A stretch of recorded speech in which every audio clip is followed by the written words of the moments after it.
May mga tao na nagiging successful sa buhay kasi maraming sumusuporta sa kanila. Maraming naniniwala sa kanila. Maraming nag-cheer up sa kanila na go, gawin mo yan, galingan mo palagi, kaya mo yan. May nagbo-boost sa kanila. May mga taong nasa paligid nila para suportahan sila. Ang daming ganon. That's one of the reason kaya napakaraming tao ang nagiging successful. Pero alam niyo kung ano nakakatawa dito? May mga taong nagiging successful dahil dinadown sila. May mga taong nagiging successful kasi walang sumusuporta sa kanila. May mga taong nagiging successful dahil walang naniniwala sa kanila. Na instead na ma-down sila dun sa mga sinasabi ng ibang tao, sa mga negative shit na sinasabi ng mga tao, ginagawa nila motivation yun para mag-push forward pa. Totoo, di ba? Ikaw na nanonood. Alam ko maraming taong huusgahan ka.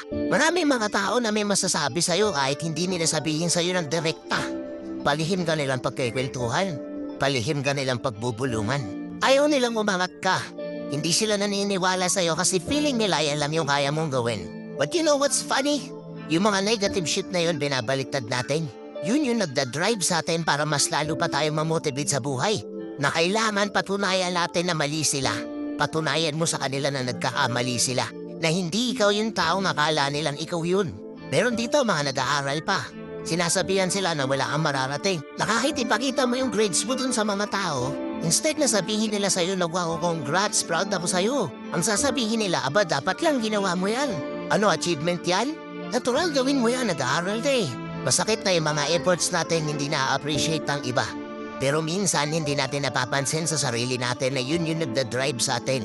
Yun yung nagpupush sa atin para mas patunayan pa natin sa kanila na hindi lang tayo ganun. Naaangat pa tayo. Kasi meron dito, gusto nilang patunayan sa sarili nila at gusto nilang ipamukha sa mga tao na nagkakamali sila. Na kaya kitang lagpasan. Lahat ng pangmamaliit mo sa akin noon, lahat ng pamamata mo sa akin noon, lahat ng panja-judge mo sa akin noon, kaya kitang lampasan. Ilan dito yung mga nakakaranas ng ganun? Walang suporta, ni wala kang marinig na proud ako sa'yo. Pero patuloy mo pa rin ginagawa yung best mo para patunayan yung mga taong yon na hindi ka ganun, na mas better kang person, na kaya mo rin mag-grow.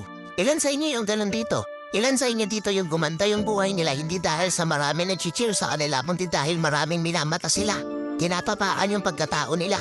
Alam ko nandyan kayo mag-comment niya dito sa comment section. Anong punto ko dito sa video na to? Na-oobilog ang mundo. May mga taong sisirain ka. May mga taong magagalit sa'yo. May mga taong hindi magigets kung ano punto mo. May mga taong ayaw umangat ka. May mga taong gusto nilang sila lang yung nasa taas tapos nasa talampakan ka lang nila. Pero ano susuko ka dahil doon? Matadaon ka dahil sa mga sinasabi nilang yun? Tangina, ipakita mo sa kanila kung sino ka. Pakita mo kung ano kaya mong gawin. Ipakita mo sa kanila na tama at mali sila. Sa mundong to, ang realidad hindi lahat ng tao sa paligid mo susuportahan yung gusto mo. May mga kamag-anak ka na sasabihin sa'yo na hindi na dapat yan yung ginawa mo, hindi na dapat yan yung tinuloy mo. Pero nandun yung puso mo. Andun yung gusto mong gawin. Nakikita mo yung future mo doon na may mangyayari sa'yo doon.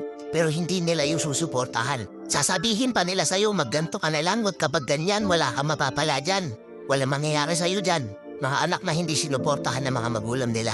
Mga magulang na pagod na pero hindi sila nabibigyan ng pagkakataon ng mga anak nila na maging masaya sila. Mga kaibigan na sinuportahan mo nung umpisa tapos nung ikaw na inakailangan ng suporta, wala na sila. Para sa inyo to. Kung anong pangarap mo sundin mo. Turn those negativities into positivity. Fuck them all.